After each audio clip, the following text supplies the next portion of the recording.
Nos reconocemos en los discípulos que no entienden bien lo que Jesús les dice y les da miedo preguntar. Nos reconocemos porque a veces también nosotros no entendemos que haya que pasar por el dolor, el sufrimiento, la pérdida y la muerte para alcanzar una vida nueva y mayor. Nos reconocemos porque no queremos aceptarlo, porque, también en nosotros, nuestra imagen de Dios, lo que queremos de Él, lo que esperamos de Él, lo que necesitamos de Él, en el fondo, esconde nuestro propio deseo, nuestra propia apetencia, nuestro propio querer, nuestra propia ambición. Nos reconocemos en ellos, y por eso el Señor nos llama a abrir bien el corazón, a confiar, a creer más en Él que en nosotros mismos, a purificar nuestros deseos, y a recordar que en Él está realmente la plenitud de la existencia humana, que nuestros deseos, tantas y tantas veces, nos engañan, y que solamente Dios puede alcanzarnos la felicidad. Lectura, Salmo y Evangelio de hoy domingo, 22 de septiembre del 2024. Lectura del libro de la Sabiduría capítulo 2, versículos del 12 y del 17 al 20. Se dijeron los impíos: acechemos al justo, que nos resulta fastidioso, se opone a nuestro modo de actuar, nos reprocha las faltas contra la ley y nos reprende contra la educación recibida. Veamos si es verdad lo que dice, comprobando cómo es su muerte. Si es el justo es hijo de Dios, Él lo auxiliará y lo librará de las manos de sus enemigos. Lo someteremos a ultrajes y torturas, para conocer su tempel y comprobar su resistencia. Lo condenaremos a muerte ignominiosa, pues, según dice Dios, lo salvará. Palabra del Señor. Salmo responsorial 53. Respondemos: el Señor sostiene mi vida. Oh Dios, sálvame por tu nombre. Sal por mí con tu poder. Oh Dios, escucha mi súplica. Atiende a mis palabras. Respondemos: el Señor sostiene mi vida. Porque unos insolentes se alzan contra mí, y hombres violentos me persiguen a muerte, sin tener presente a Dios. Respondemos: el Señor sostiene mi vida. Dios es mi auxilio. El Señor sostiene mi vida. Te ofreceré un sacrificio voluntario, dando gracias a tu nombre, que es bueno. Respondemos: el Señor sostiene mi vida. Lectura de la carta del apóstol Santiago capítulo 3, versículo 16 al capítulo 4, versículo 3. Queridos hermanos, donde hay envidia y rivalidad, hay turbulencias y todo tipo de malas acciones. En cambio, la sabiduría que viene de lo alto es, en primer lugar, intachable, y además es apacible, comprensiva, conciliadora, llena de misericordia y buenos frutos, imparcial y sincera. El fruto de la justicia se siembra en la paz para quienes trabajan por la paz. ¿De dónde proceden los conflictos y las luchas que se dan entre vosotros? ¿No es precisamente de esos deseos de placer que pugnan dentro de vosotros? Ambicionáis y no tenéis, asesináis y envidiáis y no podéis conseguir nada, lucháis y os hacéis la guerra, y no obtenéis porque no pedís. Pedís y no recibís, porque pedís mal, con la intención de satisfacer vuestras pasiones. Palabra del Señor. Lectura del Santo Evangelio según San Marcos capítulo 9, versículos del 30 al 37. En aquel tiempo, Jesús y sus discípulos atravesaron Galilea. No quería que nadie se enterase, porque iba instruyendo a sus discípulos. Les decía: el Hijo del Hombre va a ser entregado en manos de los hombres, y lo matarán, y, después de muerto, a los 3 días resucitará. Pero no entendían lo que decía, y les daba miedo preguntarle. Llegaron a Cafarnaún, y, una vez en casa, les preguntó: ¿de qué discutíais por el camino? Ellos callaban, pues por el camino habían discutido quién era el más importante. Jesús se sentó, llamó a los 12 y les dijo: quien quiera ser el primero, que sea el último de todos y el servidor de todos. Y tomando un niño, lo puso en medio de ellos, lo abrazó y les dijo: El que acoge a un niño como este en mi nombre, me acoge a mí, y el que me acoge a mí, no me acoge a mí, sino al que me ha enviado. Palabra del Señor. Reflexión del Evangelio de hoy. La religión verdadera es acoger desde la solidaridad. El justo piensa como vive. La primera lectura se toma concretamente de un pasaje que pone de manifiesto el razonamiento de los impíos, de los que están instalados en la sociedad religiosa y política y que no aceptan que un hombre justo, honrado, simplemente con el testimonio de su vida, pueda ser una contrarréplica de la ética, de la moral y de las tradiciones ancestrales con las que se consagra, muy a menudo, la sociedad injusta y arbitraria de los poderosos.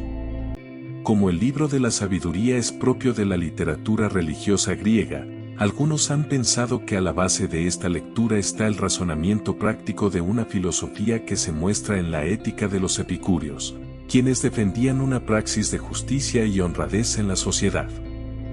En todo caso, la lectura cristiana de este pasaje ha dado como resultado la comparación con los textos del siervo de Yahvé de Isaías 52 a 53, y más concretamente, se apunta a la inspiración que ha podido suponer para los cristianos sobre la pasión del Señor, ya que en ese justo del libro de la sabiduría se ha visto la actuación de Jesús, tal como podemos colegir de la lectura misma del Evangelio de hoy.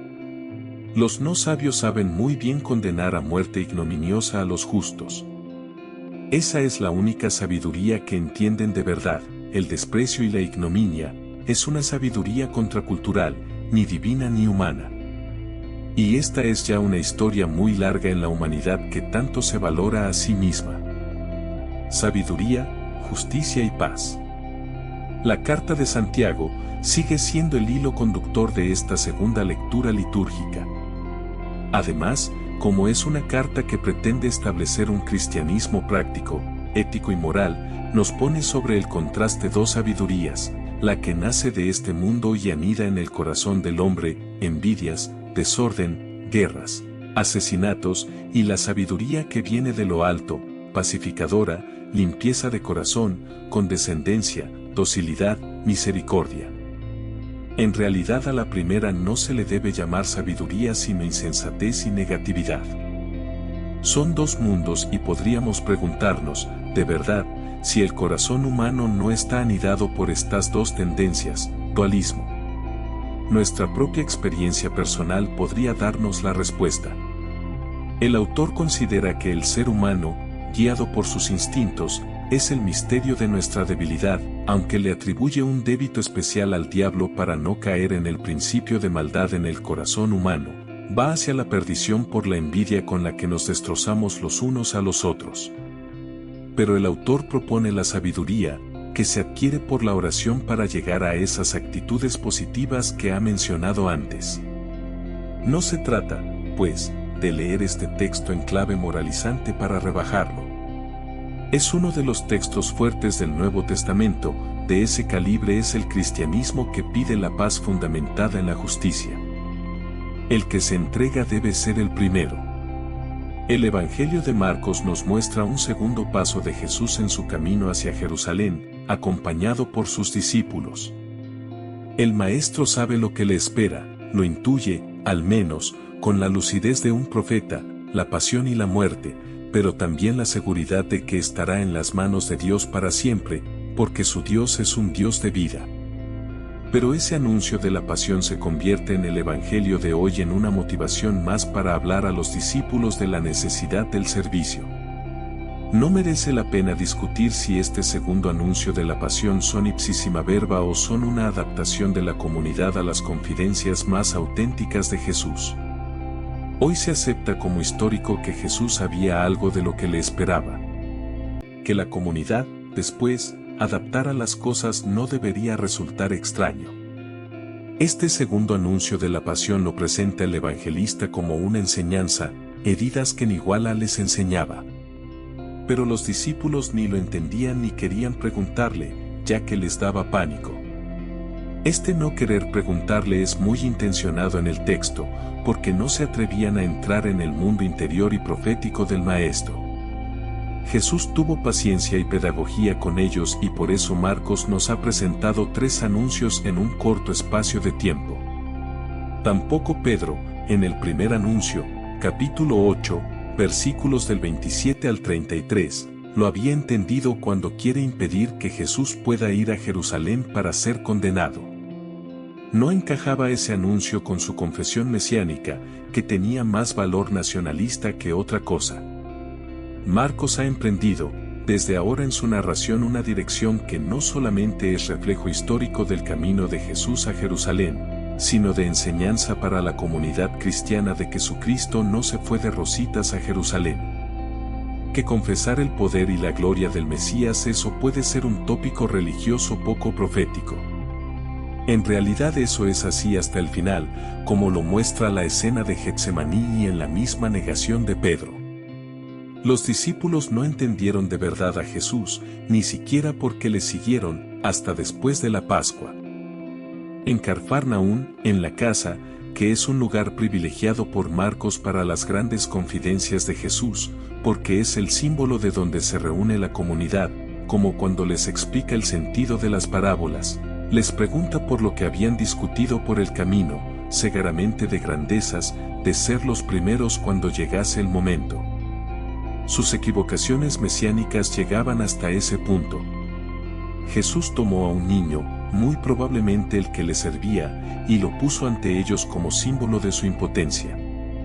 Es verdad que el niño, como tal, también quiere ser siempre el primero en todo, pero es impotente.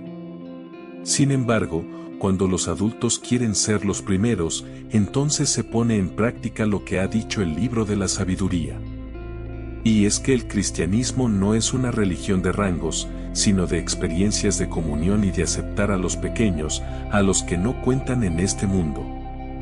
Acoger en nombre de Jesús a alguien como un niño es aceptar a los que no tienen poder, ni defensa, ni derechos, es saber oír a los que no tienen voz, son los pobres y despreciados de este mundo. La tarea, como muy bien se pone de manifiesto en la praxis cristiana que Marcos quiere transmitir a su comunidad, no está en sopesar si los que se acogen son inocentes o no, sino que debemos mirar a la vulnerabilidad. Quizás los pequeños, los niños, los pobres, los enfermos contagiosos, no son inocentes. Tampoco los niños lo son. Es el misterio de la vulnerabilidad humana lo que Jesús propone a los suyos. Pero los suyos, en este caso los 12, discutían por el camino quién sería el segundo de Jesús en su mesianidad mal interpretada. Esta es una enseñanza para el cristianismo de hoy que se debe plasmar en la Iglesia. La opción por los vulnerables, los pobres, es la verdadera moral evangélica. Antes de irte, recuerda dar me gusta, suscribirte, activar la campanita y compartir con las personas que te rodean, para que todos tengan el privilegio de escuchar la palabra de vida eterna. Dios te bendiga en el nombre de nuestro Señor Jesús. Amén.